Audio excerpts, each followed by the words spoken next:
ബറക്കത്തുള്ള മുത്തുമാല.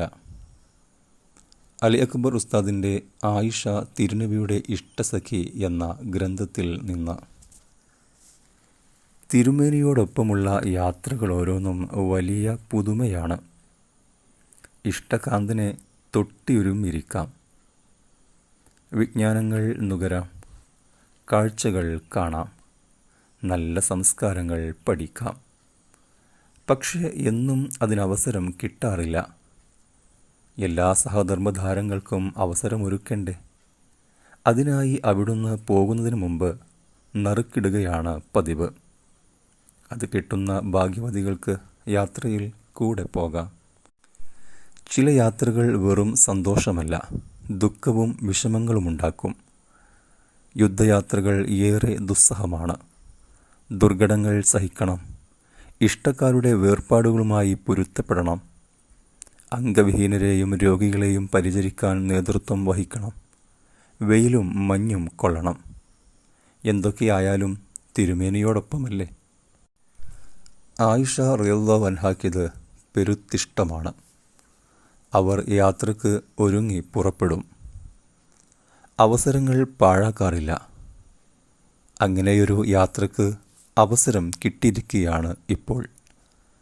ബനു മുസ്തലിക്കിലേക്കാണ് യുദ്ധയാത്ര. തനിക്കാണ് നെറുക്ക് വീണത്. ഏറ്റുമുട്ടൽ വിജയത്തിലെത്തി. യാത്ര ഉദ്ദേശ്യ ലക്ഷ്യം നേടി.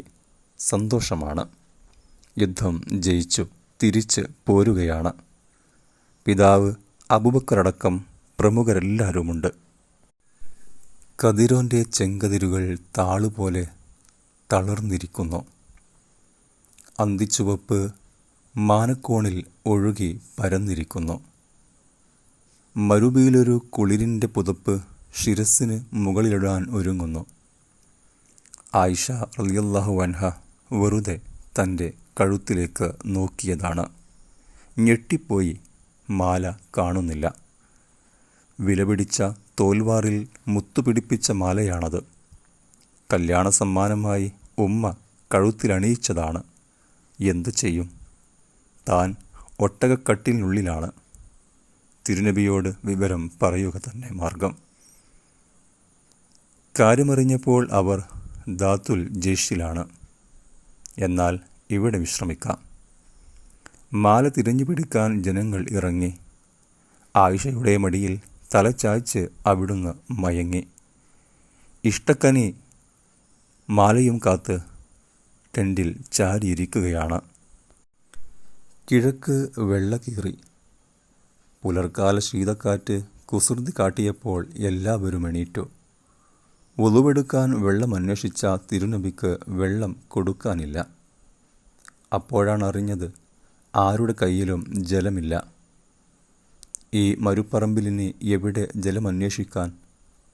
മാല പോയ തിരക്കിനിടയിൽ ഇവിടെ ഇറങ്ങിയതല്ലേ. സാധാരണ വെള്ളക്കുഴികളുള്ള സ്ഥലത്താണല്ലോ വിശ്രമിക്കാറ്. അവിടേക്കെത്താൻ ഇനിയും കുറേ പോകണം. അപ്പോഴേക്ക് സുബഹി ഖദാ ആയി പോകുമല്ലോ.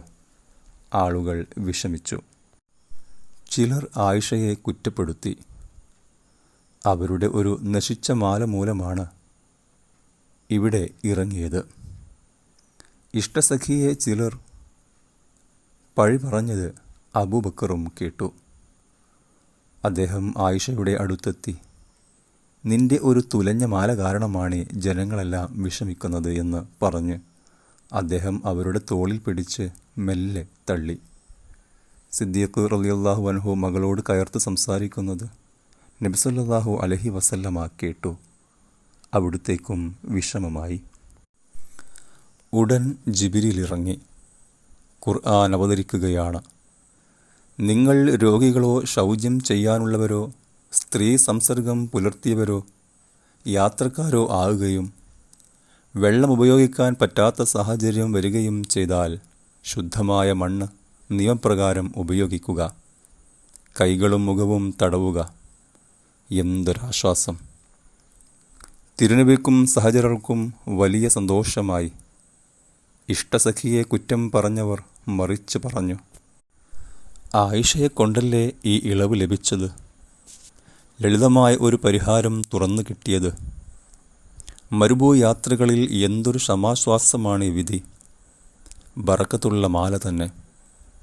അബൂബക്കർ റളിയല്ലാഹു അൻഹു മകളെ സമീപിച്ചു.